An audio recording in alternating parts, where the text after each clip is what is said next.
Illegal immigration is a big problem in a lot of countries, especially the United States, which has a porous border with Mexico. There are some who would argue that we should deport all illegal immigrants.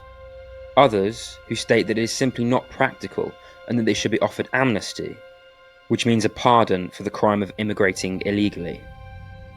In this video, we're going to look at both sides of the argument. Individual arguments for or against will be split into three groups. Arguments about the practicality of deporting millions of immigrants, the economic benefits or disadvantages of illegal immigration, and finally, the question of whether or not illegal immigrants bring crime into the countries that they immigrate to. Firstly, there are those who argue that because illegal immigration is a crime, those who break the law should be deported.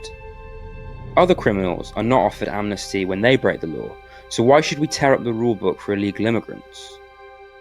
On the other hand, there are those who argue that illegal immigration is a much broader and more complex thing than we think it is. Illegal immigrants are not just those who have crossed the border recently.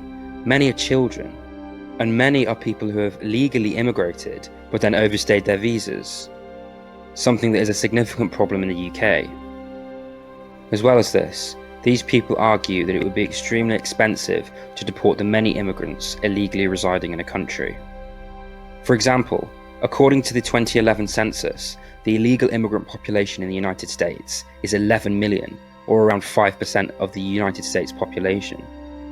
The other side argues in response that it is unfair that illegal immigrants who have skipped the queue should essentially be rewarded, whilst legal immigrants wait patiently in line. Now on to the cost of illegal immigration. Opponents of illegal immigration argue that illegal immigrants put a great amount of strain on the welfare system. According to data from the US Census in 2011, immigrant families' incomes tend to be lower, meaning they are more likely to claim benefits.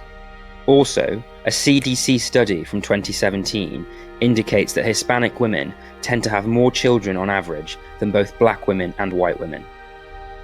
Opponents argue that this shows how immigrants take up benefits and school places. Proponents of illegal immigration, or people who oppose illegal immigrants being deported, argue that these statistics do not pertain to illegal immigrants, and that illegal immigrants contribute through paying taxes, as well as by doing the jobs that ordinary Americans refuse to do. Along these lines, they argue that sending millions of illegal immigrants back to their country of origin would wreak havoc on these industries that rely on low-skilled workers. The final group of arguments when it comes to illegal immigration concerns whether or not illegal immigrants bring crime into the countries that they immigrate to.